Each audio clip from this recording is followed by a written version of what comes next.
Hello chess fans, today I'm going to look at an over the board game I played around 2 months ago. So this was against a slightly higher rated player, and in the database I noticed that they really like these b6, bishop b7 setups against d4, against c4, and against knight f3. So I decided to sort of use that to my advantage. So I went for knight f3, knight f6, c4, they went for e6.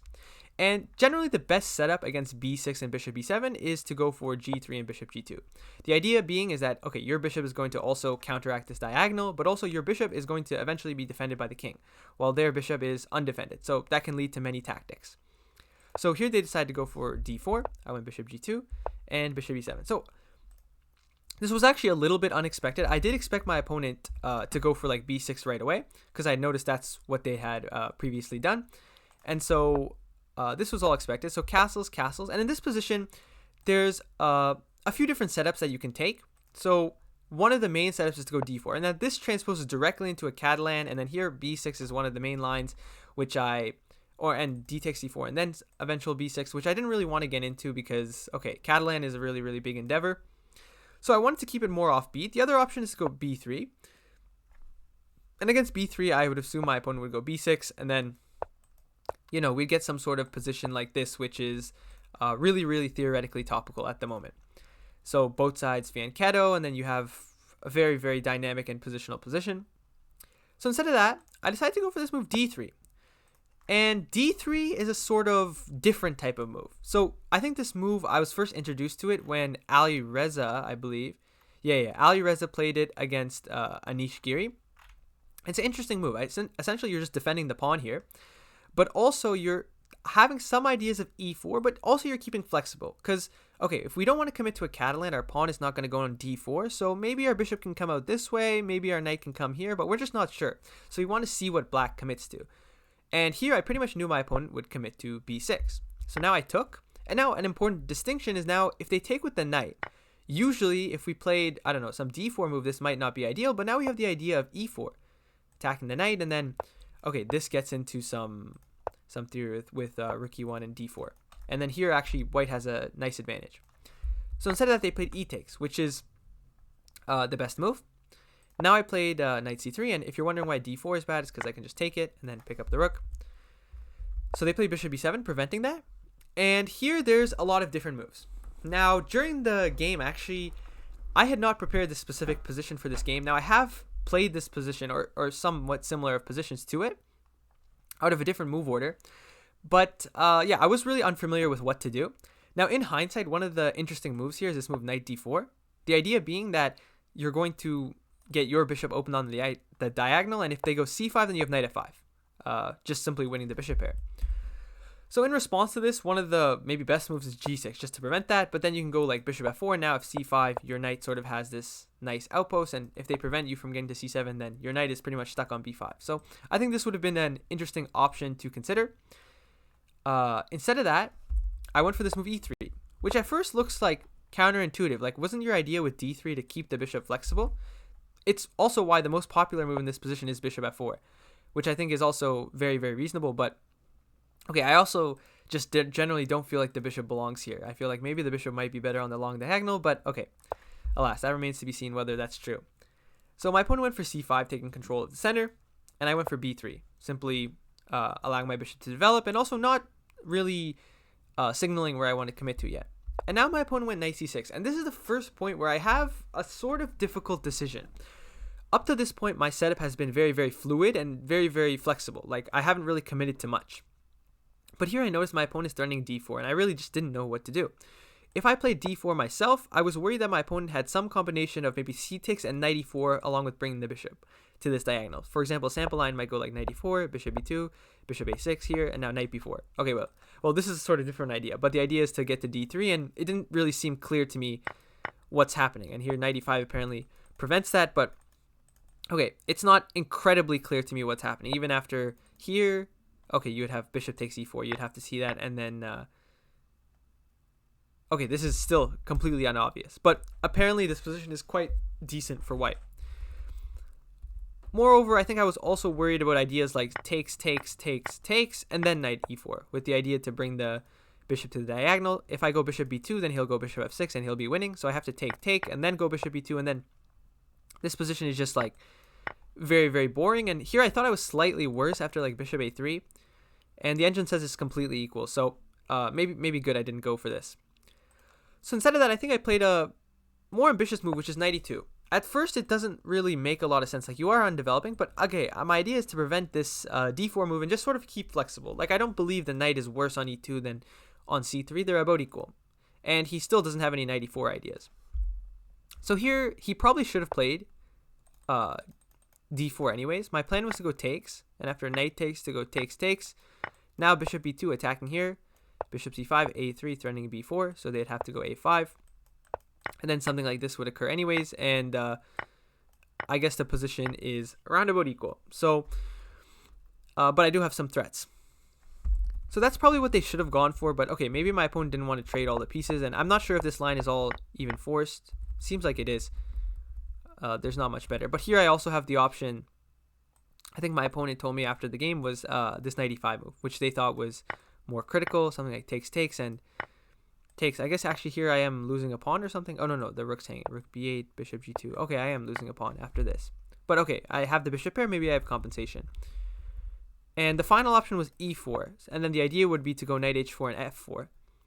And this one I actually wasn't too big of a fan of because, I don't know, it feels like black's setup is very fluid with some b5 and c4 coming. But okay, it would be more King's Indian-esque. So yeah, those are the options they had. But instead they went for a5, which really shocked me during the game because I didn't even consider it as a move. I was really only expecting the move d4. And so here I decided to play for bishop b2. And my opponent again shocked me by playing this move queen b8. So queen b8 is a very interesting move. The idea maybe is to go queen a7 and get here, or quickly get the rook to the d file. It seemed a little bit of a waste of time to me in the game. And here I made a very difficult decision, which is actually just to go back knight c3. Because I think my knight has done its role on e2. There's no longer any d4 threats. So now the knight can shift over to defending the queen side. So here, bishop a6, I went rook e1, getting out of the pin. Knight b4, attacking the pawn here. And here I have to play the annoying move, bishop f1. Which, okay, seems like a concession, but okay, that's the idea of rook e1, to go bishop f1 and also to defend this pawn. And there's not really much that black can do here, so it's kind of a difficult position. My opponent went rook c8. I went a3, attacking the knight here. And now I went d4. Threatening to exchange the bishops, and you might say, okay, wait, why do we want to exchange the bishops? Because our structure here as white is slightly better. So if we exchange more pieces, it should be good for us. So takes, king takes, rook d8, rook c1, and now queen c8. So my opponent has went rook c8, has went queen b8, rook c8, then rook d8, queen c8. So I thought they were losing a lot of time here. I went king g2, and here my opponent should probably just go knight e4. And then the position is, you know, slightly worse for them, I think, after f5. Or, okay, this position is about equal, actually. But instead they went queen f5. So they have some sort of ambitious attempts here, and they want to try to attack my king. So I went queen c2, offering the trade. Queen h5, and now I go knight a4, attacking the pawn. And there's no easy way to defend it. If they go here, then I just win this pawn. So at this point, they have committed to sacrificing a pawn. So they went knight e4, getting their knight into the center. I took. They went rook a6, thinking about lifting the rook. Here I took. And in this position, I'm just up a pawn. And the position is quite good for me. And take a few seconds to see if you can find the best move here. And I ended up spending not nearly enough time in this position. I think I had around 25 minutes in this position. I spent 30 seconds on my next move, which was an absolute blunder. But yeah, if you pause the video, hopefully you found this move knight a4. Which is just getting the knight out of the attack, and it's the most natural move. And after knight takes, notice there's no good way to move this knight. If somehow maybe you could get this knight to g4, this knight magically transferred to g4 or f6, or somehow you got your rook in, maybe you have some counterplay. But the fact that you can't do that means that you're just down a pawn. Granted, it is a doubled pawn, but also your pawn is weak, and you've traded a lot of your possible attacking pieces, which could be like the light squared bishop. So this position is around plus 1.5 for white. Instead of that, after knight takes c5, I went for this horrible move, bishop d4, which is all just based on a miscalculation. Here, what my idea was that it was after knight takes, here black would play knight e4. And then here I have this move, knight takes d5. And after queen takes d5, rook takes e4, bishop takes e3, here I would just be up a pawn. Or actually, wait, sorry, I think that my line was queen takes here, attacking this and this. And then after takes rook wherever, now I'm up a pawn, for real. And I thought that I was just winning this position. But my opponent played 96 and it just came as like a cold shower. I was like, wait, 96 was even possible? I hadn't even considered calculating this move. So here I realized that I was really in trouble. And usually it's not the first blunder that kills you. It's the blunder after that that sort of ends your chances in a game. And here I end up blundering again. So here for a long time I was considering rook e5. And the reason I sort of rejected it was because I was really afraid of queen takes f3. After king takes f3, he has his fork. King g2, knight takes c2. And yeah, here if I take this, then he can go bishop d6 attacking my rook. And then after I take, then he's just up a piece. So I can't take the knight. So I'd have to take here. And after takes here, takes here, takes here. This is where I got to in my head. And then I thought, okay, I'm just down a pawn. For example, here, here, I don't know, here, something like takes. I thought at the very least I'm down a pawn. Now this is actually a draw, but I'm not sure I saw such concrete lines. Now here I actually have an easy move, rook d7. And then after here, just takes. And I think that this is just much, much, much easier. And after like this, now I can go here, get behind the pawn, and eventually win the pawn. So I think that this was an easy pretty much route to a draw. Now he doesn't have to go queen takes f3. After rook e5, he also had this move queen d4, which I saw that was pretty decent for me after rook takes d5. Here now takes, knight f4, attacking this and this, but granted I do have this move, king g1, and if he takes here, I'll just mate him after something like this, or I should probably take here first. Then after takes, I can take the rook. So he can't take that, and if he takes the knight, then okay, knight e5 first, and then maybe queen c8, because he can't really stay attached here. If he does, takes, bishop f8, and then knight d7 wins back my piece. So I did see some good lines here, and yeah, I guess the engine just says this should be a draw. I don't think I saw this during the game, but I did see that queen g4 should be good for me, but I was really worried about queen takes f3. So instead of that, I took on e6, and I would say, oh, the rook, but it's actually not a very good move. So here queen c6 was played, and here I was expecting my opponent to go bishop takes a3. My plan was to go check here, takes, rook c7, and after king g8, I thought I was just kind of losing. It's really difficult to do something here, but at least I do have some counterplay with the knight coming to e5, and the knight's just generally being decently active. I am down the exchange, but their rooks are a little bit misplaced. But instead of that, my opponent actually blunders with queen h6. And here, very unfortunately, I again didn't spend a lot of time. I saw the best move was knight e5, and then I was just like, okay, he's going to go rook f8. Now, the idea of knight e5 is they might think they have this tactics, queen takes, and then taking this rook over here, but here I would have a nice mate, check here, check here, queen g8 here, and then checkmate. So that's the smothered mate. Pause the video if I did that too quickly, but they don't have that tactic. So I thought what they had to do is now they have to go rook f8 just to prevent the knight from coming here. Now they can at least sacrifice for it, or go queen f6 next, and then go for some similar tactics, or even, king h8 even first. And then here I thought, okay, I'll probably go rook e1, and then we'll just transpose. So then I thought, okay, wait, what if I just go rook e1 first? Then now if he goes rook f8, then I can go rook takes e6 as well. And on rook e1, I just didn't see a move for him. And then here's where the cold shower came, because again, he played e5. And at this point, I just completely missed e5, and that was the whole idea of knight e5, was to prevent e5. And yeah, here I was really kicking myself, because I was about to play knight e5. But then last second, I was like, okay, wait, like rook e8, rook e1 does the same thing. And then last second, I just played it without much thought. So yeah, it's a really, really good move, because now he's attacking my knight on b6. And I really can't do anything. If I take here and here, then he's attacking my knight on b6, and I move the knight, then he goes e4. And now he doesn't have this backward pawn on e6, and he's winning this pawn too, and my pieces are all weak. So here I had to go for this move, queen b7, because okay, I have to keep queens on the board. Queen takes b6, queen takes e7, e4, knight e5. Now I'm threatening maybe some sort of discoveries. Rook a7, and now I went queen c5, and I think queen c5 is a very, very practical move, because there's not really much to do here for white. If I keep queens on the board, then at least he can win. Okay, no, sorry, he can't do that immediately because this is hanging, but rook f8, maybe queen f6 next, picking up this pawn just seems really, really unpleasant. So instead of that, I went queen c5, and now after takes, the position is, again, very, very unpleasant. But he went rook c7, which gives me some hope, because now I can play for this move b4. And okay, if these pawns get rolling, it's not really that easy.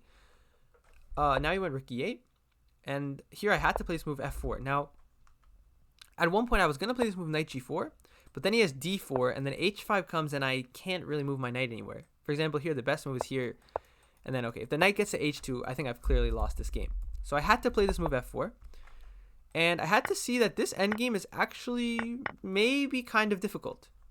Now, here he is winning, but I think it's far from trivial. Like, quickly things can go wrong after something like here. It's not entirely clear what's happening. And then, okay, already you're promoting, right? But here, rook e7, and then it seems like it's completely winning. But king f3 is apparently a draw. So, yeah, very, very difficult to play, I think. So that's why my opponent didn't go for it. Instead, they went rook b8, which is just a huge blunder, because I can go rook d1. Now, if they take, and for example, take here, I can go takes on d5. And me and my opponent discussed this after the game. I think my opponent thought they were pretty clearly winning here.